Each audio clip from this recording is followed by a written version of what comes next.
اللهم صل على محمد وعلى آل محمد كما صليت على إبراهيم وعلى آل إبراهيم إنك حميد مجيد اللهم بارك على محمد وعلى آل محمد كما باركت على إبراهيم وعلى آل إبراهيم إنك حميد مجيد الحمد لله وحده الصلاة والسلام على من لا نبي بعده আসসালামু আলাইকুম ওয়া রাহমাতুল্লাহি ওয়া বারাকাতুহু। প্রিয় দর্শক, কাছে দূরে দেশ ও বিদেশে যে যেখানে অবস্থান করছেন সকলকে জানাই আমি আমার আন্তরিক সালাম, শুভেচ্ছা, অনেক অনেক অভিনন্দন। প্রিয় দর্শক, এই দুনিয়ার জীবনে দুটো হালত আমাদের জীবনে আসেই, অর্থাৎ দুটো হালত বা দুটো অবস্থার ফেস আমাদেরকে করতেই হয়। একটা হচ্ছে সচ্ছলতা অবস্থা, আর একটা হচ্ছে অসচ্ছলতা অবস্থা। কখনো আমরা সচ্ছলতা অবস্থায় থাকি, আবার কখনো অসচ্ছলতা অবস্থায় থাকি। কোনোটাই স্থায়ী নয়। যখন সচ্ছলতা আসে কিছুদিন থাকে, আবার সেটা চলে যায়।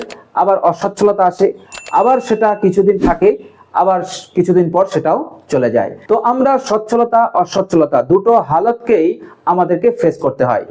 তো প্রিয় দর্শক, এই দুটো অবস্থাতেই, সচ্ছলতা অবস্থা আর অসচ্ছলতা অবস্থা, এই দুটো অবস্থাতে যদি তোমরা দুটি দোয়া পড়তে পারো, তো কাল কিয়ামতের কঠিন দিনে আল্লাহ সুবহানাহু ওয়া তাআলা তোমাদেরকে সর্বপ্রথম জান্নাতে যাওয়ার জন্য আহ্বান করবেন। প্রিয় দর্শক, কিয়ামতের দিন যে কত কঠিন হবে এটা তো আপনারা সকলেই জানেন, যে কত কঠিন দিন সেটা তো আর বলার প্রয়োজন নেই।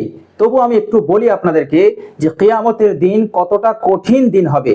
প্রিয় দর্শক, আল্লাহ সুবহানাহু ওয়া তাআলা সেদিন বিচার করবেন মানুষকে, মানুষ নয়, মানুষ ছাড়াও আরো অন্যান্য জীবদেরকেও আল্লাহ সুবহানাহু ওয়া তাআলা বিচার করবেন।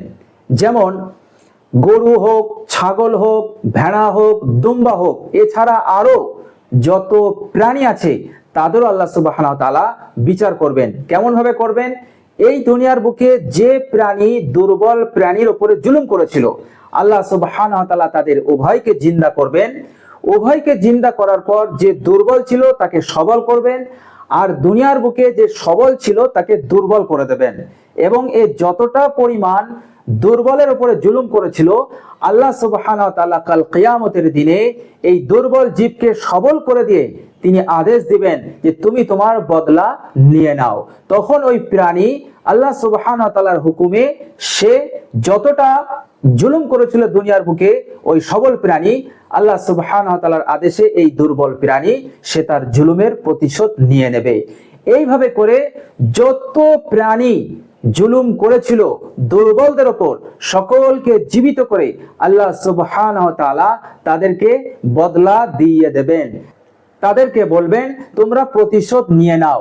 এরপর যখন সকলেই নিজ নিজ প্রতিশোধ নিয়ে নেবে, এরপর আল্লাহ সুবহানাহু ওয়া তাআলা বলবেন তোমরা সকলেই মাটি হয়ে যাও, নিশ্চিহ্ন হয়ে যাও। তখন সমস্ত প্রাণী তারা আল্লাহ সুবহানাহু ওয়া তাআলার হুকুমে নিশ্চিহ্ন হয়ে যাবে, আর তাদেরকে দেখা যাবে না। যখন তারা নিশ্চিহ্ন হয়ে যাবে, এই দৃশ্যটা মানুষ দেখবে। যখন মানুষ দেখবে তখন মানুষ আফসোস করে বলবে ইয়া লাইতানি কুনতু তুরাবা, আফসোস, হায় আফসোস, আমরাও যদি এদের মতন নিশ্চিহ্ন হয়ে যেতাম, মাটি হয়ে যেতাম, তাহলে আজকে আমাদেরকে আল্লাহ সুবহানাহু ওয়া তাআলার সম্মুখে দাঁড়িয়ে হিসাব দিতে হতো না। আল্লাহ সুবহানাহু ওয়া তাআলার সম্মুখে দাঁড়িয়ে হিসাব দেওয়াটা এতটা কঠিন মনে হবে, এতটা কঠিন মনে হবে, তখন সে আফসোস করে তামান্না করতে থাকবে যে আমিও যদি এদের মতন মাটি হয়ে যেতাম। প্রিয় দর্শক, হাদিস শরীফের মধ্যে এসেছে আল্লাহ সুবহানাহু ওয়া তাআলা যখন কোনো বান্দাকে ডাকবে, হে অমুক আমার সম্মুখে এসো, আজকে আমি তোমার হিসাব নেব। যখনই নাম ধরে ডাকবে আমাকে আপনাকে, তখন আমাদেরকে এত কঠিন মনে হবে, আমাদের মাটি হয়ে যাওয়াটা ভালো মনে হবে। অথবা আল্লাহর সম্মুখে না দাঁড়িয়ে এখান থেকেই যদি আমাদেরকে জাহান্নামে দিয়ে দেওয়া হয়, তবে মনে হয় আমাদের জন্য ভালো হবে। এই রকম ফিল করতে থাকবে, এই রকম অনুভব সে করতে থাকবে। কারণ আল্লাহ সুবহানাহু ওয়া তাআলার সম্মুখে দাঁড়ানো বিরাট বড় একটা কঠিন ব্যাপার হয়ে যাবে। হাদিস শরীফের মধ্যে এসেছে সরাসরি আল্লাহ কথা বলবেন, কোনো দুভাষী সেখানে থাকবে না। তো প্রিয় দর্শক, এ হলো কিয়ামত। এই কঠিন দিনে কিয়ামতের এই বিভীষিকাময় পরিস্থিতিতে আল্লাহর নবী সাল্লাল্লাহু আলাইহি সাল্লাম বলছেন, আল্লাহ সুবহানাহু ওয়া তাআলা তাদেরকে কোনো হিসাব না নিয়ে তাদেরকে জান্নাতে প্রথম ডাকা হবে, তাদের নাম ধরে ধরে ডাকা হবে। কাদের ডাকবে? আল্লাহ নবী সাল্লাল্লাহু আলাইহি সাল্লাম বললেন, যারা দুনিয়ার বুকে সচ্ছলতা অবস্থায় এবং অসচ্ছলতা অবস্থায় দোয়াটা পড়েছিল, আল্লাহ সুবহানাহু ওয়া তাআলা তাদেরকে ডাকবেন। তো প্রিয় দর্শক, চলুন আমরা সেই মূল্যবান দোয়াটা জেনে নেই, যাতে করে আমরাও সচ্ছলতা এবং অসচ্ছলতা দুটো হালতে আমরা যেন সেই দোয়াটা পড়তে পারি, যাতে করে কাল কিয়ামতের কঠিন দিনে আল্লাহ সুবহানাহু ওয়া তাআলার সম্মুখে হিসাব না দিয়ে আল্লাহ পাক আমাদেরকে ডাকবেন, হে অমুক তুমি জান্নাতে চলে যাও।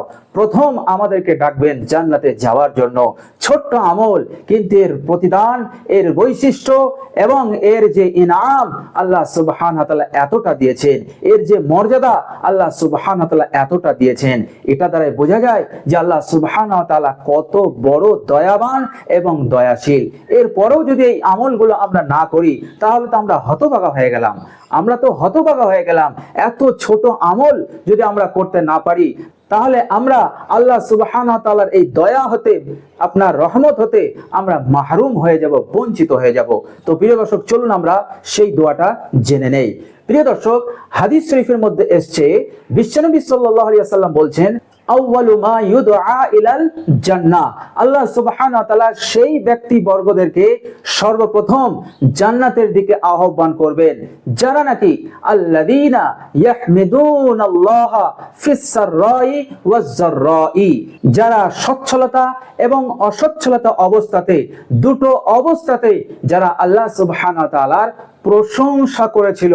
হ্যাঁ, আল্লাহ সুবহানাহু ওয়া তাআলার প্রশংসা করেছিল, খারাপ হালতেও আবার ভালো হালতেও, উভয় অবস্থাতেই তারা আল্লাহ সুবহানাহু ওয়া তাআলার প্রশংসা করত।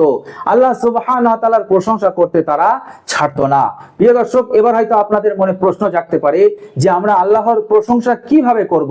ভালো অবস্থাতে যে প্রশংসা করতে হয় এটা জানি, ভালো অবস্থাতে কিভাবে প্রশংসা করতে হয় সেটা আমরা জানি, কিন্তু যখন আমরা খারাপ পরিস্থিতিতে থাকবো, খারাপ হালতে থাকবো, যেটা আমাদের জন্য অনুকূল নয়, তখন আমরা আল্লাহর প্রশংসা কিভাবে করব? প্রিয় দর্শক, আজকে আমি সেটাও আপনাদেরকে বলে দেব।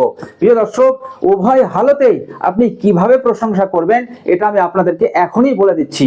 প্রিয় দর্শক, মনোযোগ দিয়ে শুনুন। প্রিয় দর্শক, যখন আপনার অবস্থা ভালো হবে, আপনি সচ্ছলতা অবস্থায় আছেন, আপনি আল্লাহর অঢেল নিয়ামত পাচ্ছেন, আপনার হালত ভালো, সচ্ছলতা অবস্থায় আছেন, তখন আপনি আল্লাহ সুবহানাহু ওয়া তাআলার এইভাবে শুকরিয়া আদায় করবেন, আলহামদুলিল্লাহি বিনি'মাতিহি তাতিম্মুস সালিহাত। ঠিক এইভাবে আল্লাহ সুবহানাহু ওয়া তাআলার শুকরিয়াটা আদায় করবেন, আলহামদুলিল্লাহি বিনি'মাতিহি তাতিম্মুস সালিহাত। এটা হচ্ছে যখন আপনি সচ্ছলতা অবস্থায় থাকবেন, তখন এইভাবে আল্লাহ সুবহানাহু ওয়া তাআলার শুকরিয়া আদায় করবেন।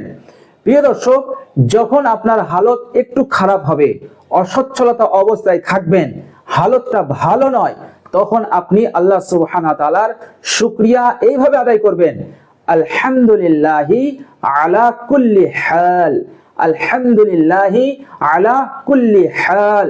এইভাবে করে আপনি আল্লাহ সুবহানাহু ওয়া তাআলার প্রশংসা করবেন।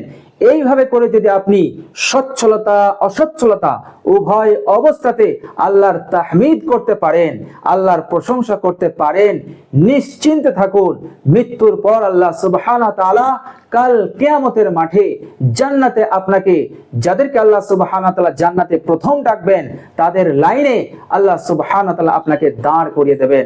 আপনি যত বড়ই গুনাহগার হোক না কেন, আল্লাহ সুবহানাহু ওয়া তাআলা আপনার গুনাহকে মোচন করে আল্লাহ সুবহানাহু ওয়া তাআলা আপনার গুনাহ সমূহকে মাফ করে দিয়ে, পবিত্র করে আল্লাহ সুবহানাহু ওয়া তাআলা আপনাকে ওই নেক লোকদের লাইনে, কাতারে দাঁড় করিয়ে দেবেন। বলুন সুবহানাল্লাহ। তো প্রিয় দর্শক, খুবই সিম্পল এবং সহজ আল্লাহ সুবহানাহু ওয়া তাআলার এইভাবে আমরা প্রশংসা করতে পারি। তো এইভাবে করে যেভাবে আমি আপনাদেরকে বললাম, ঠিক সেইভাবেই আপনি আল্লাহ সুবহানাহু ওয়া তাআলার প্রশংসা করবেন, তাহমিদ করবেন, উভয় হালতেই।